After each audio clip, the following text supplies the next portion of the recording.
5 coisas sobrenaturais aconteceram logo após a morte de Moisés, que mudaram o curso da história. Depois que Moisés partiu, nada mais foi normal. Se prepare, porque o que aconteceu depois que Moisés morreu vai mudar tudo que você imaginava sobre essa história. Depois de 120 anos liderando o povo de Israel, Moisés sobe o Monte Nebo, contempla a terra prometida que nunca pisaria e morre. E aí começa uma das histórias mais intrigantes da Bíblia. A Bíblia conta que Deus mesmo o sepultou num vale, na terra de Moabe. Espera aí, Deus sepultando pessoalmente alguém? Isso nunca aconteceu com mais ninguém. E sabe o mais curioso? Até hoje, ninguém sabe onde fica esse túmulo. Mas a coisa fica ainda mais estranha quando descobrimos o que aconteceu logo após a morte dele. No pequeno livro de Judas, verso 9, temos uma revelação impressionante. Houve uma batalha sobrenatural pelo corpo de Moisés. O arcanjo Miguel e Satanás disputaram ferozmente aquele cadáver. Porque diabos, literalmente, Satanás queria tanto o corpo de Moisés? Os estudiosos têm teorias fascinantes.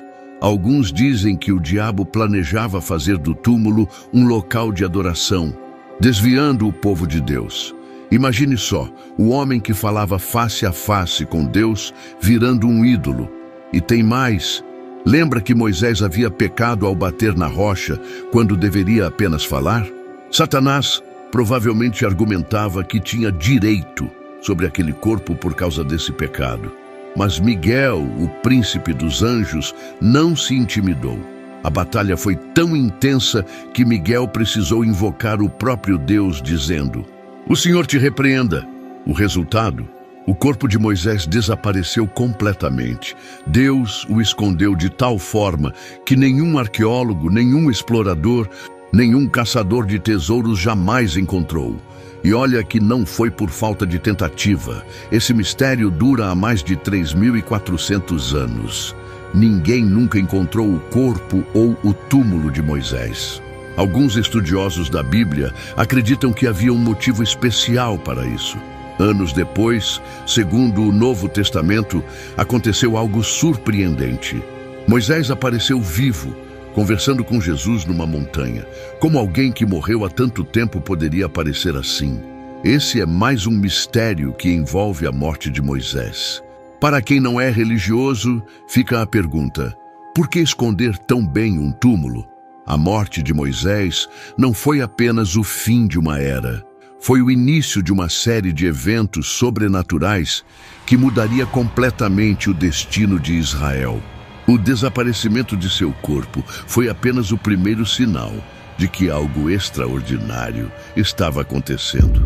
E se você acha que isso é impressionante, prepare-se, porque no dia seguinte à morte de Moisés, algo ainda mais chocante aconteceu.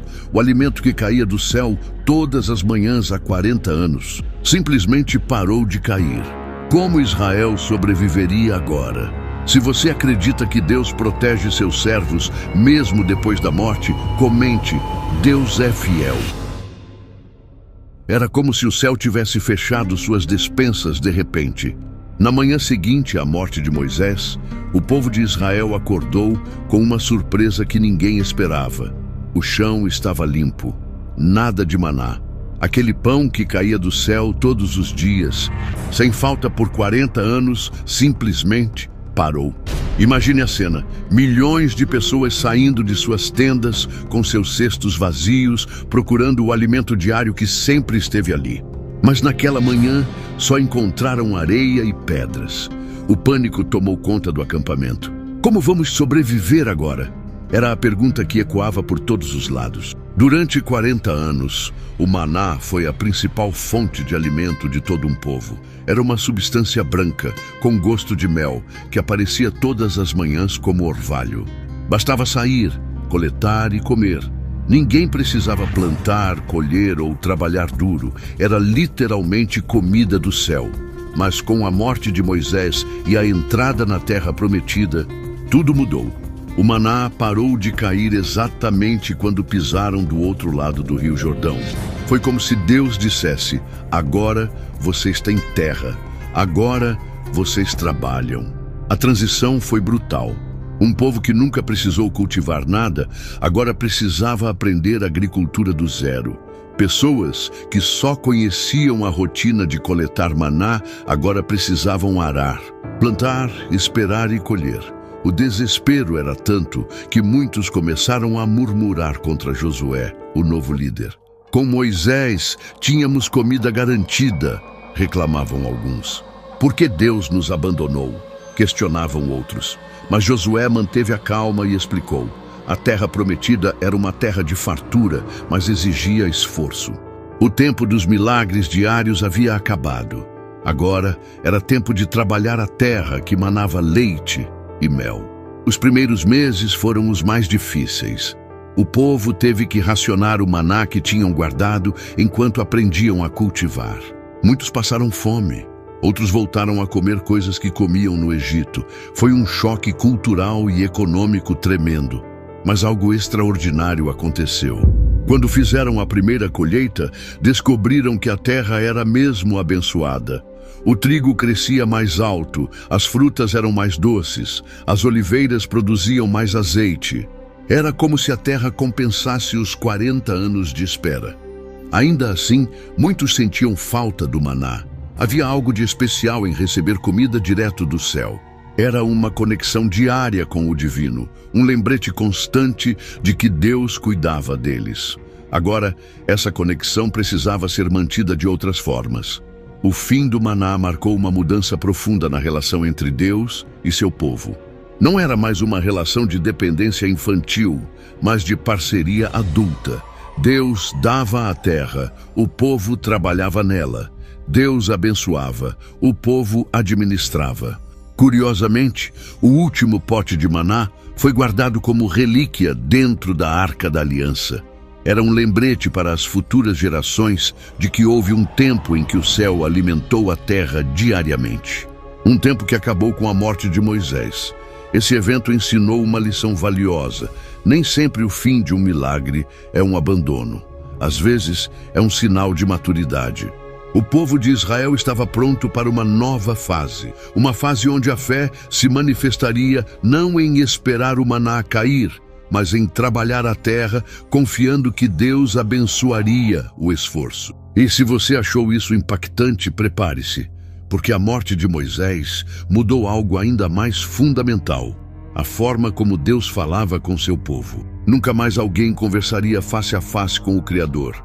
Sabe aquela sensação de perder o sinal do celular bem no meio de uma conversa importante? Agora multiplique isso por 1 milhão. Foi mais ou menos assim que o povo de Israel se sentiu quando Moisés morreu. De repente, a linha direta com Deus ficou muda.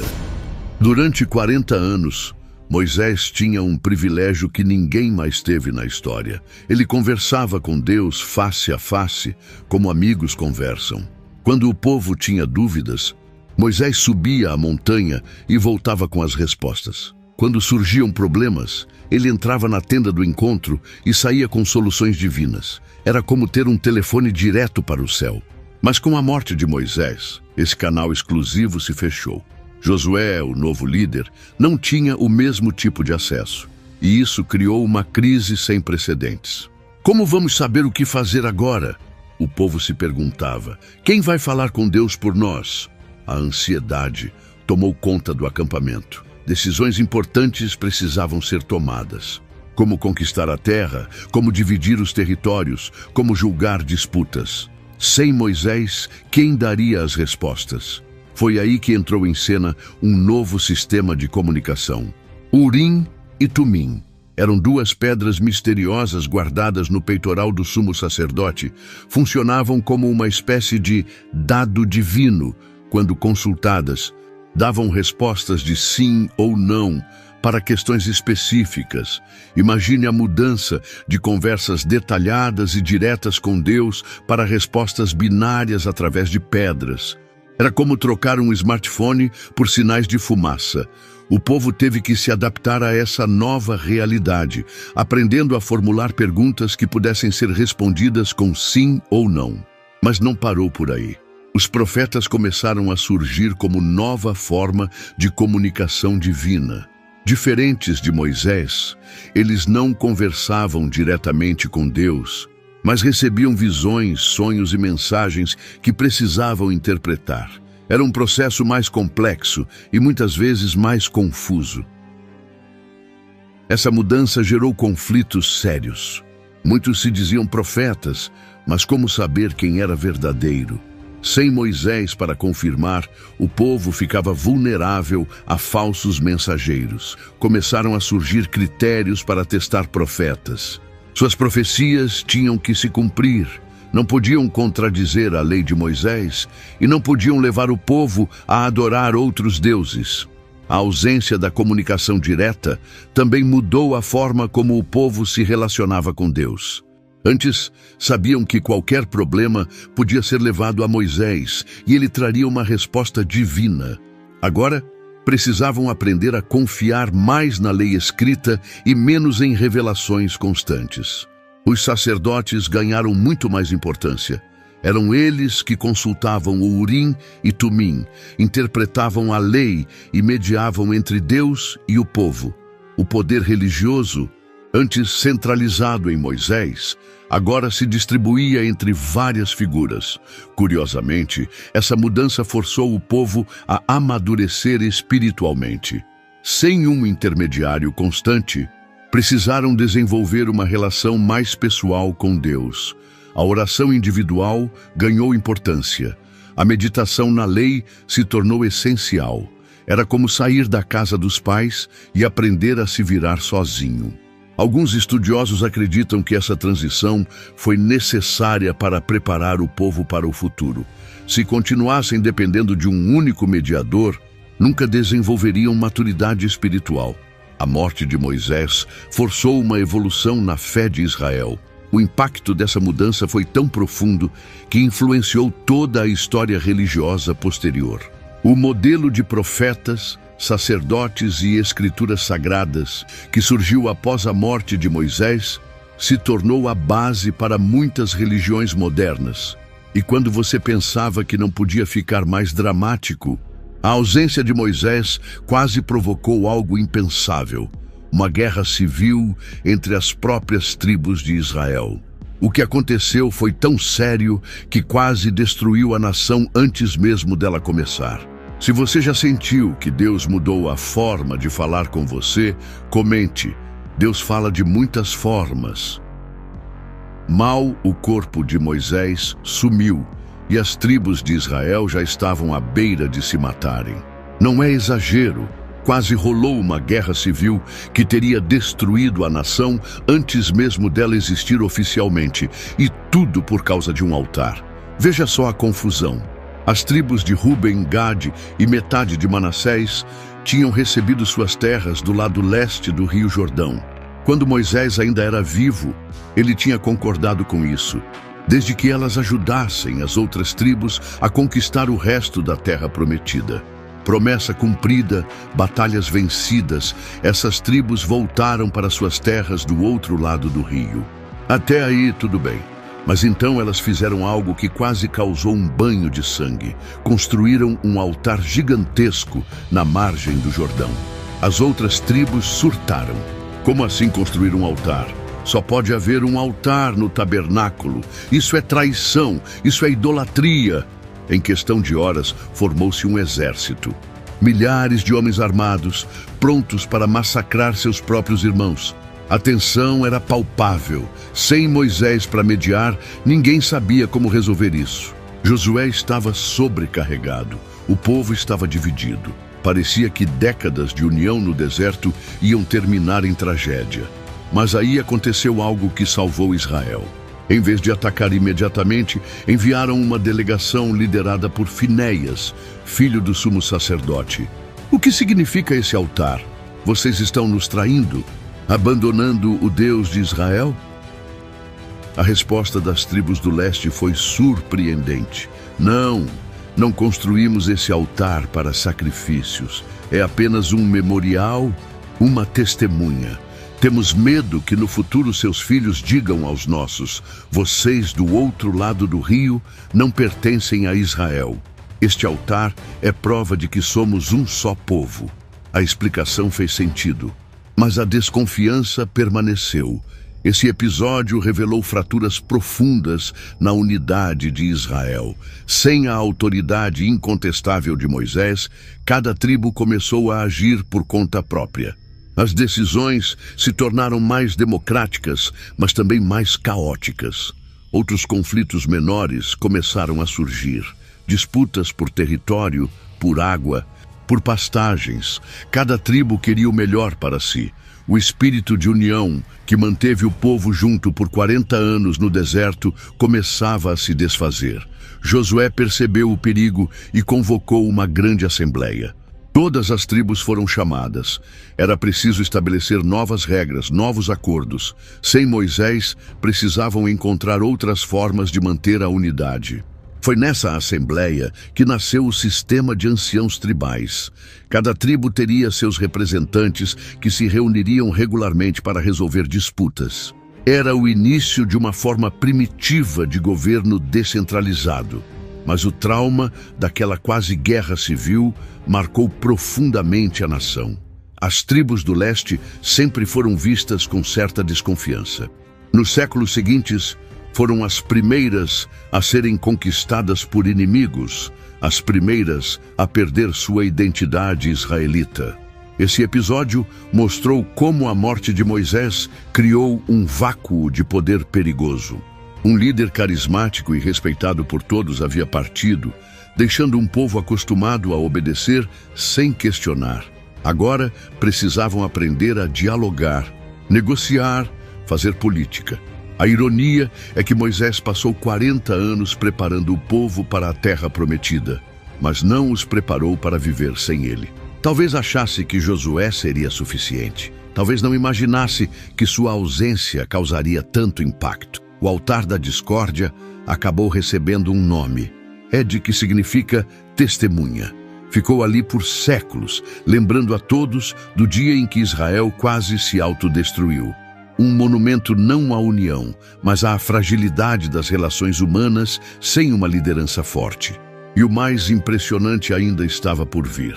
Porque com todas essas crises, com todo esse caos, Israel ainda conseguiu se transformar de um bando de ex-escravos nômades em uma nação estabelecida. Como isso foi possível? Agora chegamos ao momento mais extraordinário. Em meio a todo esse caos causado pela morte de Moisés, aconteceu o inimaginável. Israel finalmente se tornou uma nação de verdade. E foi justamente a ausência de Moisés que forçou essa transformação. Por 40 anos, Israel foi um povo errante. Não tinham território, não tinham governo próprio. Viviam em tendas e dependiam de milagres diários. Eram mais um grupo religioso nômade do que uma nação propriamente dita. Mas tudo isso mudou quando Moisés morreu. A primeira grande mudança foi territorial.